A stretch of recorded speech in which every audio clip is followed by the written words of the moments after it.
മലയാള സിനിമയിൽ 250-ൽ പരം ചിത്രങ്ങളിൽ അമ്മയായിട്ട് അഭിനയിച്ച് മലയാള സിനിമാക്കാരുടെ ഒരമ്മയായി തന്നെ മാറിയ ശ്രീമതി ആറന്മുള പൊന്നമ്മയാണ് നമ്മൾ ഇന്ന് കാണാൻ പോകുന്നത്. നമസ്കാരം പൊന്നമ്മ ചേച്ചി. പൊന്നമ്മ ചേച്ചി ഈ അഭിനയ രംഗത്ത് ആദ്യമായിട്ട് നാടകത്തിലൂടെയാണോ അതോ സിനിമയിലൂടെയാണോ വന്നത്? ഓച്ചിറ പരബ്രഹ്മോദയ സംഗീത നടന സഭ എന്ന പേരിൽ അന്ന് വളരെ ഭംഗിയായി നടന്നിരുന്ന ഒരു നാടക കമ്പനിയിൽ പൊട്ടക്കനേത്ത് വേലുപ്പിളിച്ചേട്ടൻ്റെ ഉടമസ്ഥതയിൽ നടന്ന ഒരു കമ്പനിയാണത്. അതിൽ നായികയായി അഭിനയിച്ചുകൊണ്ടാണ് ഞാൻ ആദ്യം അഭിനയ രംഗത്ത് പ്രവേശിച്ചത്. അതിൽ നായകനായി അഭിനയിച്ചത് യേശുദാസിൻ്റെ അച്ഛൻ അഗസ്റ്റിൻ ജോസഫായിരുന്നു. അങ്ങനെ ഭാഗ്യലക്ഷ്മിയിലൂടെയാണ് ഞാൻ അഭിനയ രംഗത്ത് വന്നത്. തുടർന്ന് 3-4 വർഷം നാടകങ്ങളിൽ അഭിനയിച്ചു. നാടകങ്ങളിൽ അഭിനയിച്ചുകൊണ്ടിരിക്കുന്ന ആ പരിചയം വെച്ചിട്ട് സിനിമയിൽ അഭിനയിക്കാനായിട്ട് എനിക്കൊരു ക്ഷണം കിട്ടി. അങ്ങനെയാണ് ഞാൻ സിനിമയിൽ വന്നത്. 4 വർഷത്തിൽ കൂടുതൽ ഞാൻ നാടകങ്ങളിൽ നിന്നിട്ടില്ല. ആ അഭിനയത്തിൻ്റെ പരിചയം കൊണ്ട് സിനിമയിൽ അഭിനയിക്കാൻ വിളിച്ചപ്പോൾ സന്തോഷമായിട്ട് അത് സ്വീകരിക്കുകയാണ് ഉണ്ടായത്. ഒരു യാദൃച്ഛിക സംഭവം എന്നോണം നാടകത്തിലും സിനിമയിലും വന്നവളാണ് ഞാൻ. നിങ്ങൾ ആദ്യമായിട്ട് അഭിനയിച്ച നാടകം ആരെഴുതിയ നാടകമാണ്? മുതുകുളം രാഘവൻപിള്ള സാർ എഴുതിയ നാടകം ഭാഗ്യലക്ഷ്മി. അദ്ദേഹമാണ് എൻ്റെ ഗുരു. അഭിനയ രംഗത്ത് പ്രവേശിച്ചത് അദ്ദേഹം എൻ്റെ നെറ്റിയിൽ പൗഡർ തൊടിയിച്ചുകൊണ്ടാണ്. അദ്ദേഹമാണ് ഗുരു. അദ്ദേഹത്തിൻ്റെ നിന്നാണ് ആദ്യമായിട്ട് ഞാൻ നാടകത്തിൻ്റെ ബുക്ക് വാങ്ങിക്കുന്നത്. അങ്ങനെ ആ റിഹേഴ്സൽ ചെയ്യിച്ചതും അതിന് നാടകത്തിന് അഭിനയിക്കാൻ ഒരു ധൈര്യം എനിക്ക് തന്നതും ഒക്കെ സാറായിരുന്നു. അദ്ദേഹം നായികയായിട്ട് തന്നെ അഭിനയിച്ചത്. നാടകങ്ങളിൽ നായികയായിട്ടേ ഞാൻ അഭിനയിച്ചിട്ടുള്ളൂ. പിന്നെ സിനിമയിൽ വന്നപ്പോഴാണ് അമ്മയായിട്ട് മാത്രം തുടങ്ങിയത്. നാടകങ്ങളിൽ നായികയായിരുന്നു. പിന്നെ നാടകത്തിൽ അഭിനയിച്ച ഈ പഴക്കം വെച്ച് സിനിമയിൽ അഭിനയിച്ചപ്പോൾ അമ്മയായിട്ട് അഭിനയിക്കാൻ പ്രയാസം എനിക്ക് തോന്നിയില്ല. കാരണം ഞാൻ വളരെ ചെറുപ്പത്തിലെ അമ്മയായവളാണ്. 16 വയസ്സിലെ അമ്മയായി, കുടുംബമായി. അങ്ങനെ ആയത് കാരണം അമ്മയായിട്ട് അഭിനയിക്കാൻ ഒരു ബുദ്ധിമുട്ട് എനിക്കുണ്ടായില്ല. ആദ്യമായിട്ട് ഞാൻ അഭിനയിച്ചത് ശശിധരനിലെ നായികയുടെ അമ്മ ആയിട്ടാണ് അഭിനയിച്ചത്. ശശിധരൻ പടം 1950 റിലീസായി. ആ പടത്തിൽ നായികയുടെ അമ്മയായി അഭിനയിച്ചു. തുടർന്ന് പിന്നെ ആ പടം വളരെ സക്സസ് ആയി. എല്ലാവരും വളരെ ഇഷ്ടപ്പെട്ടു. നല്ല അഭിപ്രായം വന്നു. പിന്നെ തുടർന്ന് നല്ല അമ്മയുടെ റോള് വന്നാൽ എന്നെ വിളിക്കും. ഈ കഴിഞ്ഞ 1 വർഷം മുമ്പ് വരെ ഞാൻ അഭിനയിച്ചു. 250 പടങ്ങളിൽ അഭിനയിച്ചു.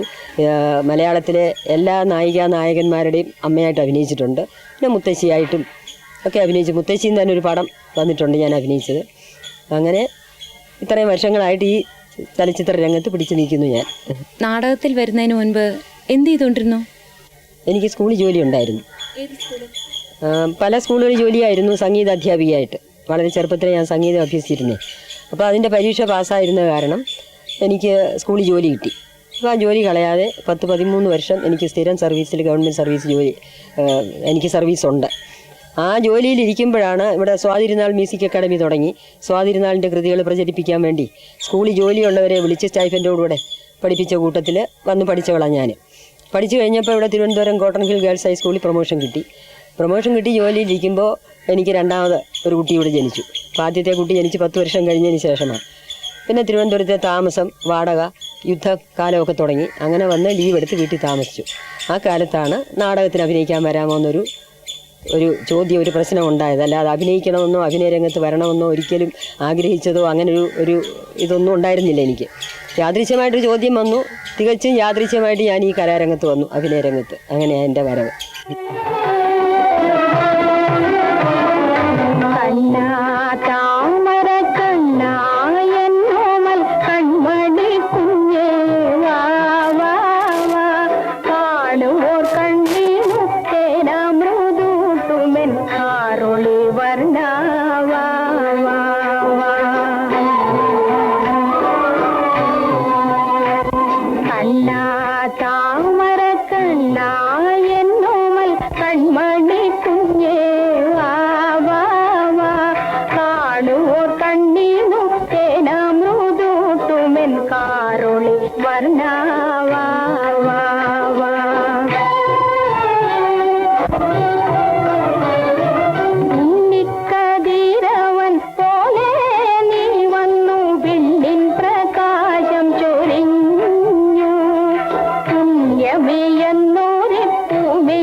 കൊച്ചു കുഞ്ഞാണെന്ന് കരുതി ശിക്ഷിക്കാത്തത് കൊണ്ടാണ്. വാ ഇവിടെ.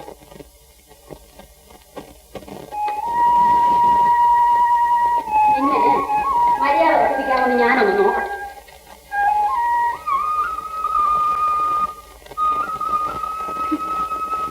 സമയമെങ്കിലും സ്വൈരമായിട്ട് ജോലി ചെയ്യണമല്ലോ.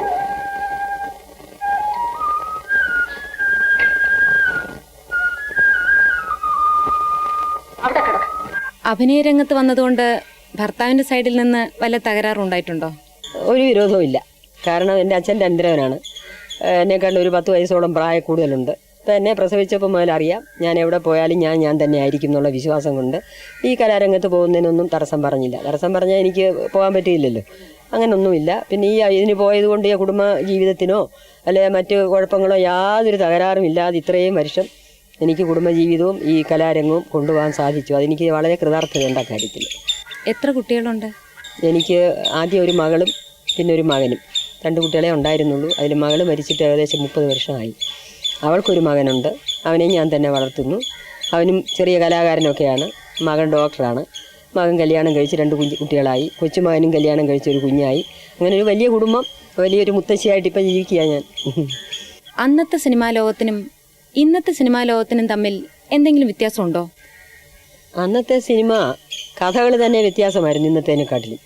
കാരണം ഒരു കഥ സെലക്ട് ചെയ്താൽ അതിലൊരു നല്ല അമ്മ, ഒരു നല്ല കുടുംബം, ഒന്നീ നായികയുടെ ഫാമിലി, അല്ല നായകൻ്റെ ഫാമിലി, ഒരു ചീത്ത അമ്മയും ആ ഒരു കുടുംബം, അങ്ങനെ അതിൻ്റെ ഒരു അങ്ങനെയായിരുന്നു. അഭിനയിക്കാൻ കുറച്ചുകൂടെ കുടുംബപരമായിട്ടും ചില ഗുണപാഠങ്ങളും അതിൽ നിന്ന് പഠിക്കാനുള്ള കഥകളൊക്കെ ആയിരിക്കും അന്നത്തെ സെലക്ഷനൊക്കെ ഉണ്ടായി ഞങ്ങളൊക്കെ അഭിനയിക്കുന്ന കാലത്ത്.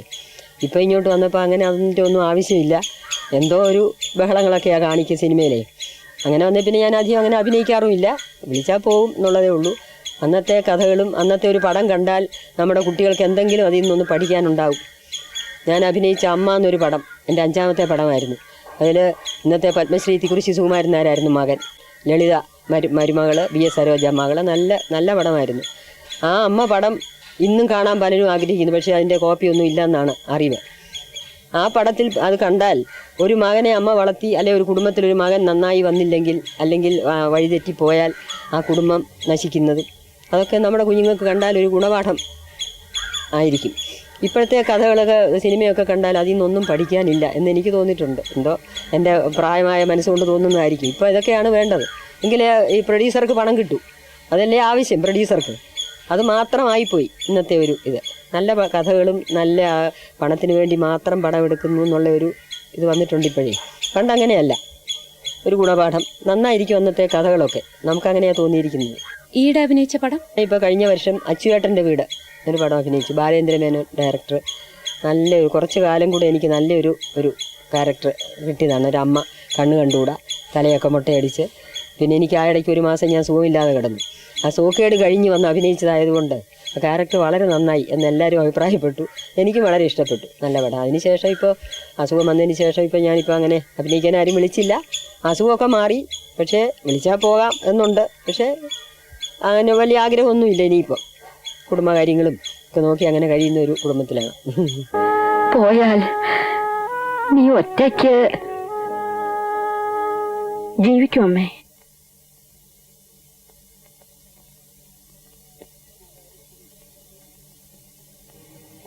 മോളെ രുക്മിണി, എല്ലാരും പറയുന്നത് കേട്ടുകൊണ്ടിരിക്കാനേ എനിക്ക് കഴിയൂ. എന്നാലും ചോദിക്കുക, ഒറ്റയ്ക്ക് പോയി 2 പിള്ളേരെയും കൂട്ടി ജീവിക്കാനുള്ള ത്രാണി നിനക്കുണ്ടോ കുഞ്ഞെ?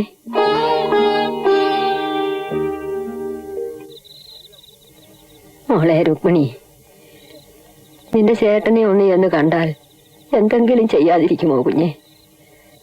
ഇല്ലമ്മേ, അച്ചുവേട്ടൻ എന്റെ ചേട്ടനെ വേദനിപ്പിച്ചതുപോലെ. എന്നിട്ടിപ്പോ പോയി കാണാന്ന് വെച്ചാ ഞാൻ ആരെയും കാണുന്നില്ലമ്മേ. ഇങ്ങനെയൊക്കെ ഉണ്ടാകുമെന്ന് അറിഞ്ഞിരുന്നെങ്കിൽ അവനും കുറച്ചൊക്കെ കരുതലോടെ പെരുമാറിയനെ. ഇനി പറഞ്ഞിട്ട് എന്താ കാര്യം? ഇനി മക്കളാ അതിന്റെ ശക്തി. മോളെ കാർത്തി, മോള് പിടിക്കായി പഠിക്കണം. രുക്മിണി, നീ ആ കഥ അടച്ചേ.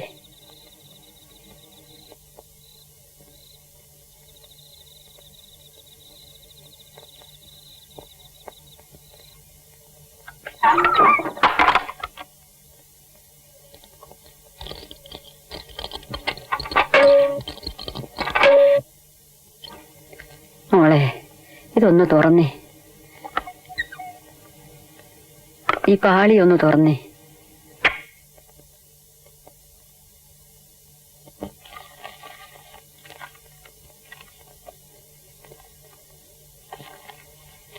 മോളെ രുക്മിണി, 3000 രൂപയുണ്ട്. നീ കയ്യിൽ വെച്ചോ. എന്തെങ്കിലും അത്യാവശ്യം വന്നാൽ എന്റെ കയ്യിൽ ഇപ്പൊ ഇതേ ഉള്ളൂ. നീ അതൊന്ന് എണ്ണി നോക്കിയേ മോളെ.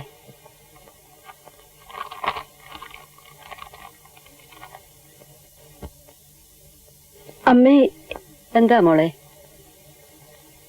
അമ്മമ്മ ഇത് നോട്ടല്ല, വെറും കടലാസാ. കടലാസോ?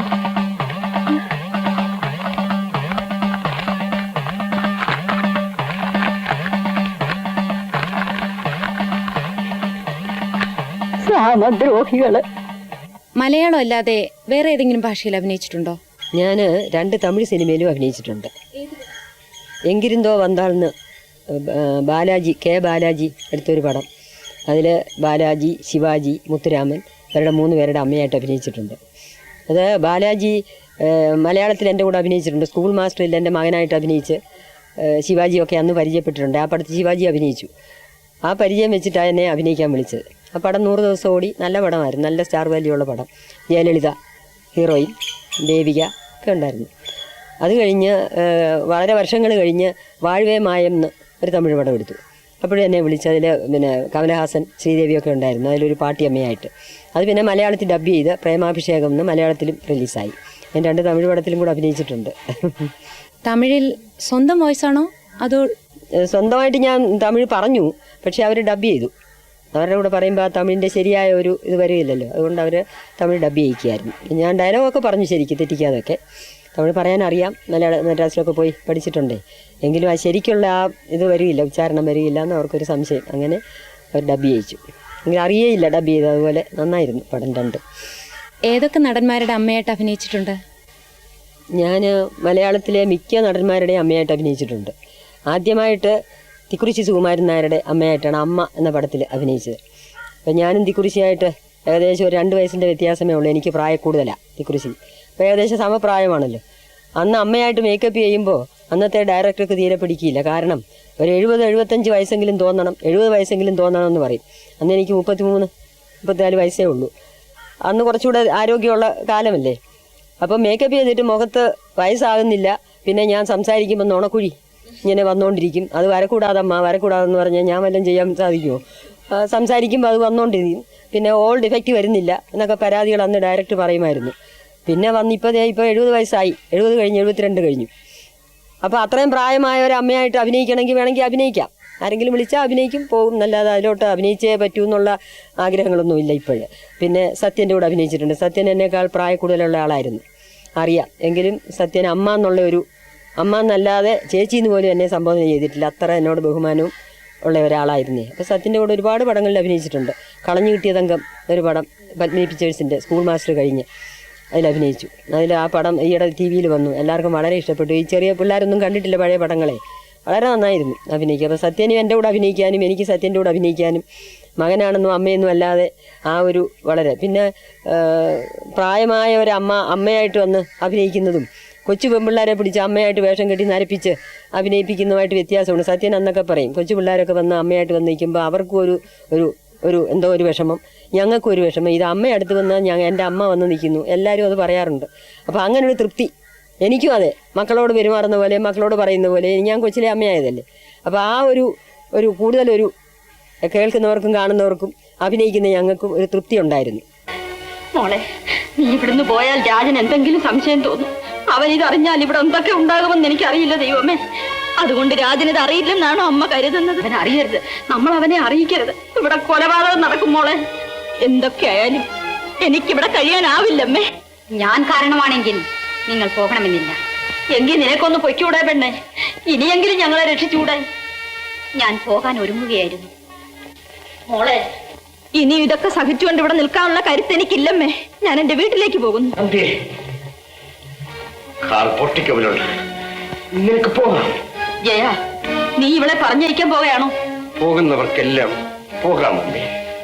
നിങ്ങൾ 2 മക്കൾ കൂടി ചെയ്തു വെച്ചിരിക്കുന്നത് 1000 മക്കൾ വിചാരിച്ചാൽ ചെയ്യാൻ ഒക്കുപോടാ മോനെ. നീ ഇനി എന്ത് ചെയ്യാൻ നിശ്ചയിച്ചു? ഇതുവരെ ഒരു നിശ്ചയവുമില്ലായിരുന്നു. ഇപ്പോൾ നല്ല നിശ്ചയമുണ്ട്. എന്റെ പൊന്നുമോനെ, രാജൻ ഇത് അറിയരുതേ. അവൻ അറിഞ്ഞാൽ എന്തെങ്കിലുമൊക്കെ സംഭവിച്ചു. അതുകൊണ്ട് അവനെ അറിയിക്കരുതേ മോനെ. എന്റെ പൊന്നുമോനെ, നീ ആപത്തൊന്നും ഉണ്ടാക്കരുതേ. അമ്മയുടെ മക്കളെ അമ്മയ്ക്ക് അറിഞ്ഞുകൂടി? അമ്മ എങ്ങനെയാണ് ഞങ്ങളെ വളർത്തിയത്? മുഖം കറുത്ത് ഇന്നുള്ള ഒരു വാക്കെങ്കിലും ഞങ്ങൾ സംസാരിച്ചിട്ടുണ്ടോ? ഞങ്ങൾ വിദ്യാഭ്യാസമുള്ളവരല്ലേ അമ്മേ? വിവരമുള്ളവരല്ലേ? അമ്മ ധൈര്യമായിരിക്കൂ.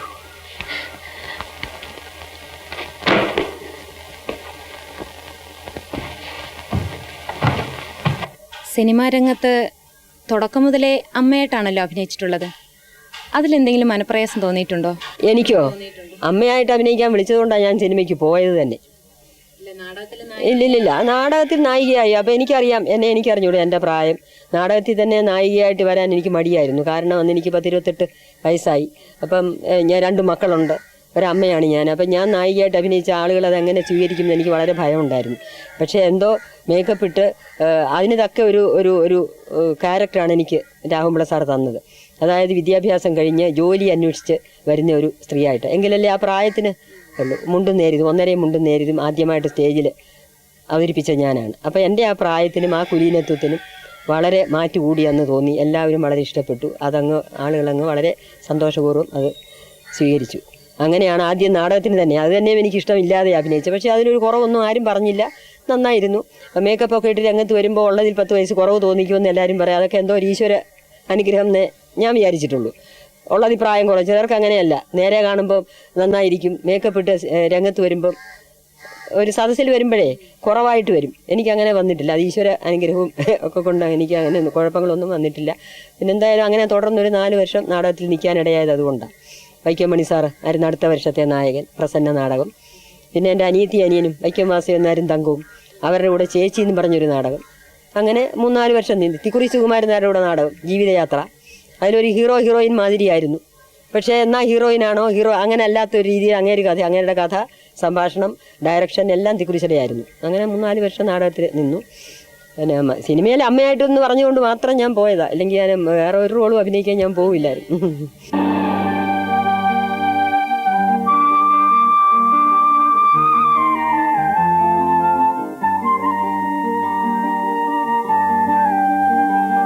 എന്റെ മോൻ ഒരു രാജകുമാരിയെ കല്യാണം കഴിക്കണമെന്നായിരുന്നു എന്റെ ആഗ്രഹം. അതേസമയം എന്റെ മോൻ ഇഷ്ടപ്പെട്ട് വിളിച്ചുകൊണ്ടുവരുന്ന ഒരു പെണ്ണിനെ രാജകുമാരിയായി കാണാനുള്ള കണ്ണും എനിക്കുണ്ട്. നീ വാ മോളെ. എടാ, വെറ്റയും പാക്കും എടുത്ത് അതിലൊരു രൂപയും വെച്ച് എന്റെ കൈത്താ. നിനക്ക് ഇഷ്ടമുള്ള പെണ്ണിനെ കെട്ടിക്കോ, പക്ഷേ ഗുരുത്വദോഷിയാവരുത്.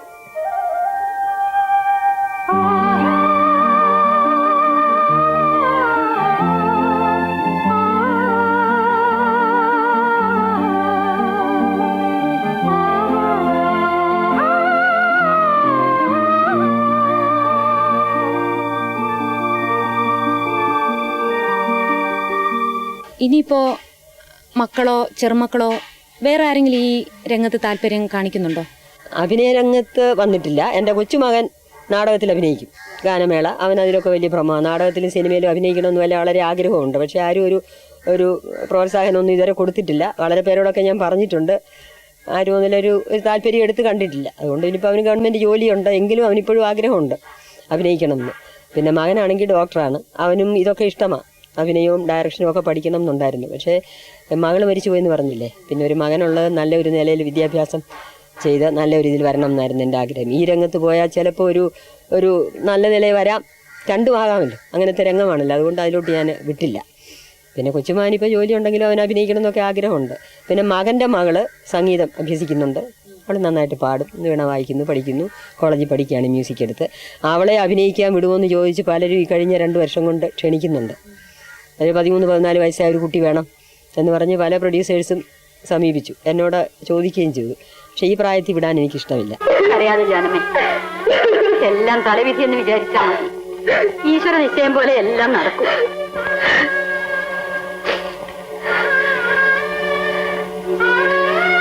അയ്യപ്പന്റെ രൂപം മനസ്സിലും തുളസിമാല മാറിലും ഉണ്ടായിരുന്നിട്ടും അദ്ദേഹത്തിന് ഇങ്ങനെ ഒരു വിധി ഉണ്ടായല്ലോ. എത്രയോ പ്രാവശ്യം അദ്ദേഹം യുദ്ധത്തിൽ പങ്കെടുത്തിട്ടുണ്ട്. അന്നൊന്നും ഒരു മുറിവ് പോലും ഏറ്റിട്ടില്ല. എന്ത് ചെയ്യും? ഈ കുഞ്ഞിന്റെ മുഖം കണ്ടെങ്കിലും നീ സമാധാനിക്ക് ജാനമേ. കാലക്രമത്തിൽ നിന്റെ ദുഃഖമെല്ലാം മാറും. പൊന്നമ്മ ചേച്ചി പറഞ്ഞത് ഈ രംഗത്ത് വളരെ സംതൃപ്തയാണെന്നാണല്ലോ.